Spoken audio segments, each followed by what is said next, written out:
이 동영상은 제주도 서귀포시에 있는 들빛교회의 2024년 1월 21일 일요예배 설교 동영상입니다. 설교 제목은 위계라는 괴물이 아직도입니다.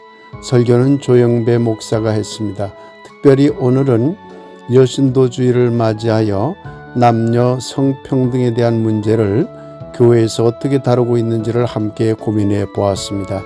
이 동영상과 함께 소중한 시간 되길 기원합니다.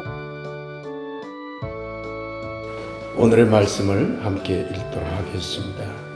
고린도전서 11장 3절과 8절에서 9절까지 먼저 읽겠습니다.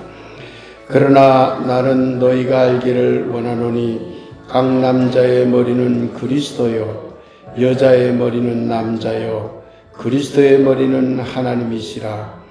남자가 여자에게서 난 것이 아니요 여자가 남자에게서 났으며 또 남자가 여자를 위하여 지음을 받지 아니하고 여자가 남자를 위하여 지음을 받은 것이니. 에베소서 5장 22절에서 24절입니다. 아내들이여 자기 남편에게 복종하기를 주께 하듯 하라.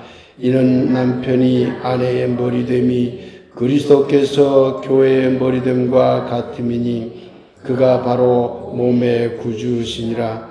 그러므로 교회가 그리스도에게 하듯 아내들도 범사에 자기 남편에게 복종할지니라.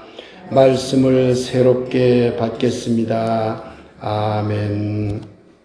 네, 오늘은 위계라는 괴물이 아직도라는 제목으로 말씀을 함께 생각해 보겠습니다. 먼저 오늘 사도 바울의 서신 속에 나오는 성서 이야기를 함께 생각해 봅시다.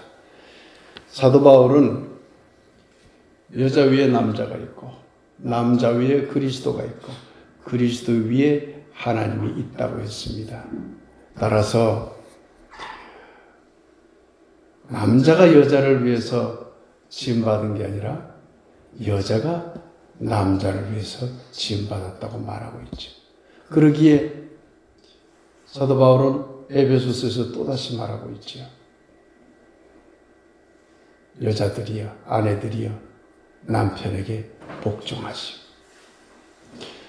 여러분은 이 성경 구절을 어떻게 이해하십니까?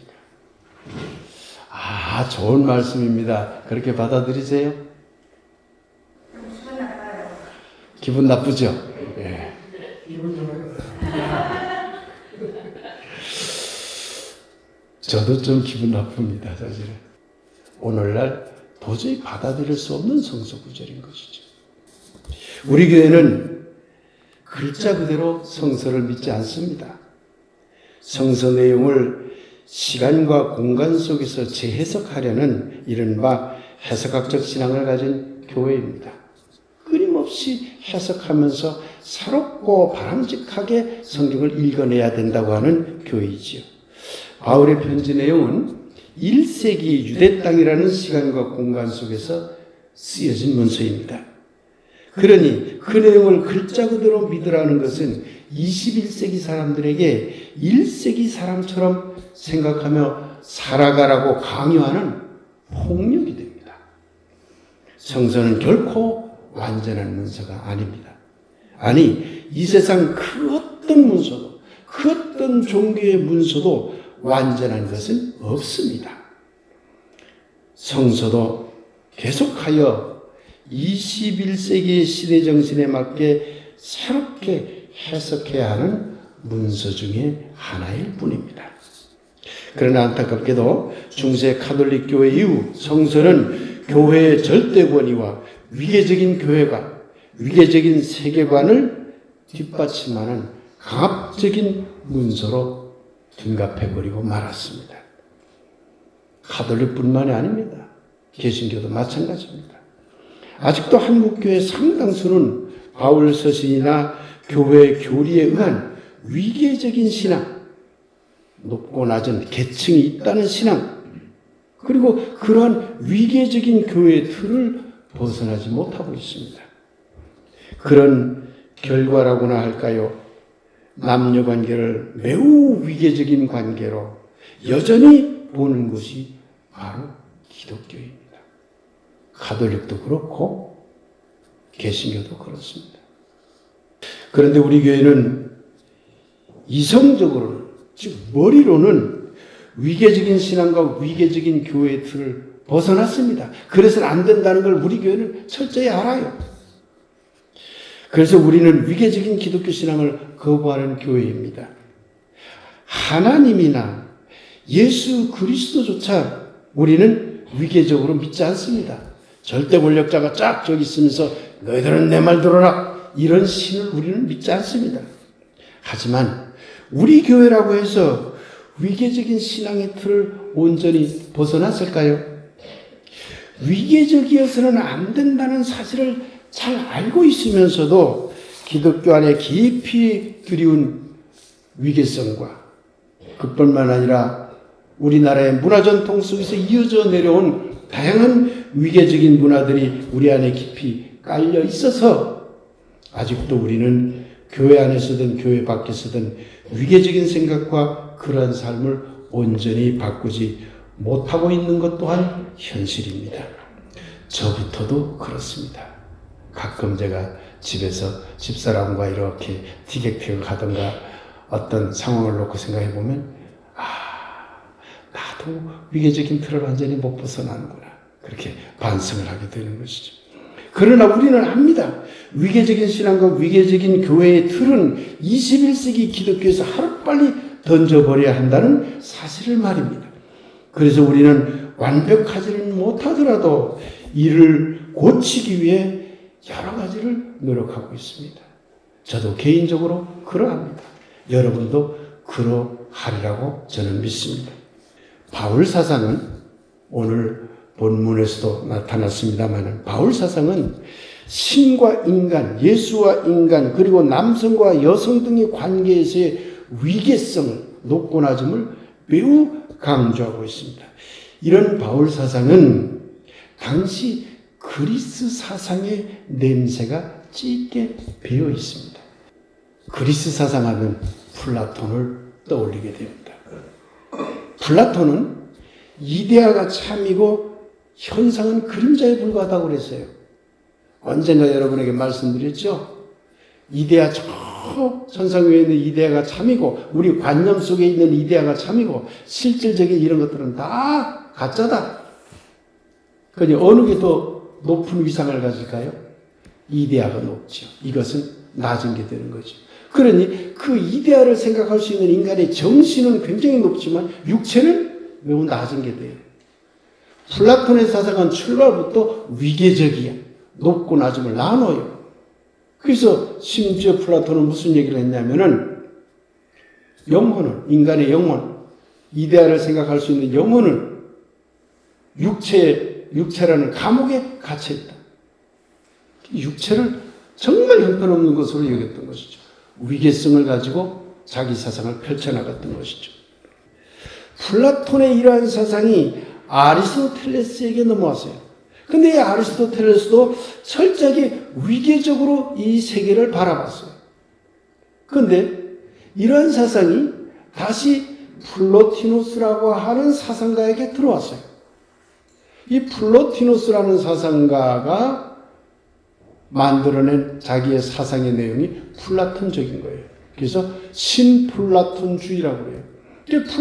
플로티노스가 만들어낸 사상 속에도 철저하게 위계적이야. 이런 플로티노스의 사상이 가톨릭 교회 안으로 깊숙이 들어옵니다. 가톨릭 교회가 그걸 받아들여요. 그리고 이것을 마침내 아주 체계적인 교리로 엮어낸 사람이 누구냐면 토마스 아퀴나스라고 하는 사람입니다. 그런데 그 토마스 아퀴나스의 사상이 어떠냐면 이런 것입니다. 신이 제일 높고, 그 다음 천사고, 그 다음 인간이고, 그 다음 동물이고, 그 다음 식물이고, 그 다음 무생물이 제일 가치가 없다. 신과 천사는 영적 존재고, 인간은 영적이면서 육체적인 존재고 합쳐졌고, 동물이나 식물이나 무생물은 다 육체적 존재이거나 물질적 존재다. 그런데 가능한 능력을 놓고 보면 이렇게 나눈 것이죠. 신은 생명도 있고 의지도 있고 이성도 있고 불멸도 있고 전지전능하고 전해한 존재다. 모든 걸 사랑하는 존재다. 근데 천사는 전지전능 전해는 없다. 근데 인간은 불멸도 없다. 전지도 없고 전능도 없고 전해도 없다. 근데 동물은 이성도 없다. 이 똑똑한 머리도 없다는 거죠. 식물은 무슨 하고자 하는 의지도 없다. 무생물은 아무것도 없다. 그러니 어느 것이 더 가치가 있을까요? 위로 갈수록 가치가 있고 밑으로 갈수록 가치가 없다고 교회가 만들어낸 거예요. 교회가 받아들인 이런 사상은 이 세상을 완전히 위계적인 세상으로 인식하도록 만들어 버렸습니다. 기독교의 커다란 오류 중에 하나입니다. 우리는 위계적인 신앙을 벗어나야 합니다. 우리는 바울의 오류 그리고 기독교의 오류를 깊이 꿰뚫러 볼 줄 알아야 합니다. 우리는 바울과 기독교 사상이 가지고 있는 위계적인 신앙의 틀을 과감히 벗어나야 하며 그런 위계적인 교회를 거부해야 합니다. 완전히 벗어나지 못한다 해도 벗어나려고 애써야 한다는 말입니다. 위계는 반드시 차별을 낳게 됩니다. 여러분 생각해 보십시오. 우리는 저마다의 독특함을 가지고 있습니다. 저도 독특하고 여러분도 다 개별적으로 다 독특합니다. 그 저마다의 독특함은 또한 저마다 가치가 있습니다. 그 각자 가치가 있는 독특함이 바로 차이를 만들어냅니다. 그러나 그런 차이가 차별이 되어서는 안 되는 것이죠. 그런 차이가 위계성이 되어서는 안 되는 것이죠.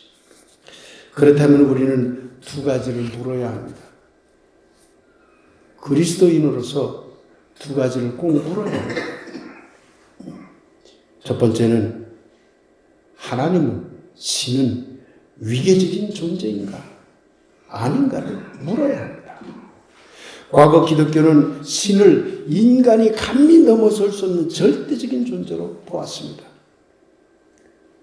그 결과 신과 인간 사이는 건널 수 없는 위계성이 만들어져 버렸어요. 너무 높이 있고 너무 낮게 있어서 이거는 서로 만날 수도 없다. 그렇게 해서 만들어낸 기독교 교리가 뭘까요? 중보자 교리라는 거잖아요. 즉 하나님과 인간을 연결시켜주는 그리스도가 있어야 된다. 예수가 있어야 된다. 그래서 만들어낸 교리가 중보자 교리입니다. 그렇다 한들 중보자 교리가 만들어진다 한들 하나님과 인간 사이의 위계성이 사라졌나요? 여전히 위계적인 거예요. 신은 위계적인 존재일까요? 아니면 위계적인 이 세상을 위계성이 없는 세상으로 만들기 위해 신 스스로 위계성을 벗어 던진 존재일까요? 오늘날 신학이 묻고 있는 겁니다. 왜? 신은 위계적이어서는 안 된다는 것을 이미 알았기 때문이죠. 두 번째 질문이 뒤를 잇습니다. 과연 예수님은 어떤 신을 믿었으며 위계적인 이 세상을 정말 옳다고 여겼을까 하는 물음입니다. 예수님의 행적을 살펴보면 시대적인 한계가 있기는 하지만 예수님의 가르침을 완벽한 것으로 생각하면 안 됩니다. 많은 기독교 신자들이 예수님의 가르침은 완전한 것, 온전한 것 이렇게 생각하는데 예수님도 인간이에요. 그 시대적인 한계 속에서 가르친 것이기 때문에 잘못 가르친 것도 있고 좀 어설프게 가르친 것도 있고 매우 혁신적으로 가르친 것도 있는 것이죠. 그런 시대적인 한계가 있기는 하지만 성서를 잘 읽어보면 예수님은 위계적인 수직적 세상이 아니라 어떻게 하면 저마다의 가치를 존중하는 수평적인 세상을 만들 것인가를 고민한 것으로 여겨집니다. 이 두 질문과 관련된 말씀은 다음 시간에 이어가도록 하겠습니다. 사랑하는 이 땅의 그리스도인 여러분, 아직도 한국 기독교는 여러 면에서 위계적입니다. 특히 남녀 관계를 위계적으로 본 바울의 생각이 한국 기독교 안에 많이 남아있는 듯합니다. 그러나 예수님은 위계성을 벗어나려고 애쓴 것으로 여겨집니다. 예수님이 강조한 하나님 나라 운동이 수직적인 운동이 아니라 수평적인 운동이었기 때문입니다. 오늘은 우리 교단이 지정한 여신도 주일입니다. 그래서 오늘 우리는 기독교의 위계성, 한국교회의 위계성, 바울 서신에 나타나는 남녀의 위계성 등을 함께 살펴보았습니다. 사랑하는 여러분, 이미 우리 교우들은 잘 아시겠지만 기독교 신앙과 교회 활동 안에서 남녀 위계성이 존재해서는 안 된다는 것을 한 번 더 상기해 드리고자 합니다. 오래전에 저는 우리 교회에서 제주도 여신도연합회 전체 예배를 드릴 때, 우리가 그렇게 드릴 때가 있었습니다. 그때 저는 함께 참석했던 남성분들은 모두 일어서십시오. 그래가지고 제 말을 따라하십시오라고 한 적이 있습니다. 여러분에게도 한 적이 있지요. 남성들에게 나는 죄인입니다. 그러니까 처음에 목사님들 몇 분은 안 따라 하더라고요. 그래서 제가 목사님도 따라 하세요. 남자잖아요. 나는 죄인입니다. 그러니까 마지못해 나는 죄인입니다. 따라 하더라고요. 그래서 제가 풀어드렸습니다. 남성들은 모두 존재론적인 죄인입니다. 여러분에게 이미 말해드린 바가 있습니다.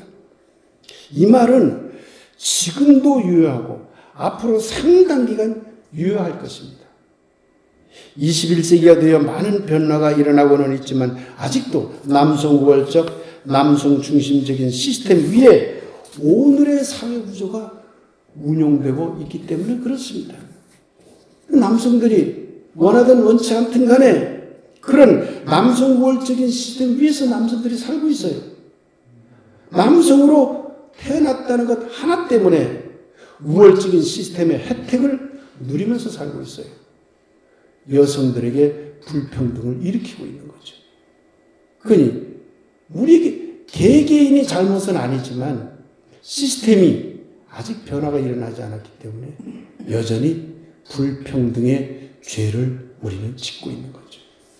언젠가 여러분에게 말씀드렸죠.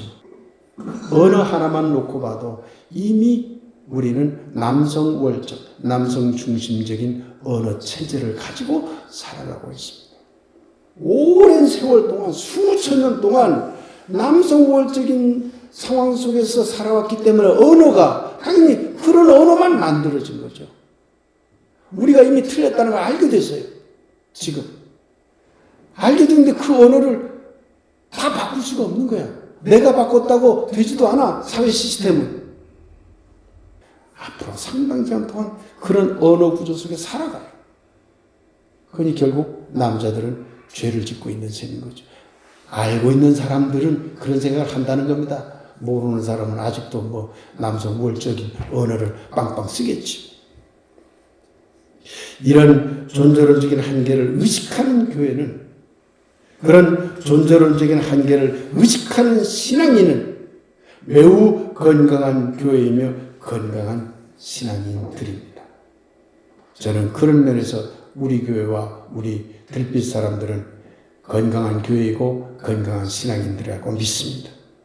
들빛 사람들부터 교회 안에서, 삶 안에서 위계적인 생각과 위계적인 언행을 고치기 위해 노력함으로써 남성과 여성이 서로 아름답고 평등하게 어울리며 살아가는 길을 실천해 나갔으면 합니다. 저부터도 잘 안 됩니다. 그럼에도 불구하고 자꾸 반성하며 살아가려고 노력하고 있습니다. 한국 교회들이여, 위계적인 신앙과 위계적인 교회의 틀을 과감히 벗어 던지시라. 한국의 그리스도인들이시여, 여러분의 마음과 신념만에서 위계성을 과감히 던져버리시라.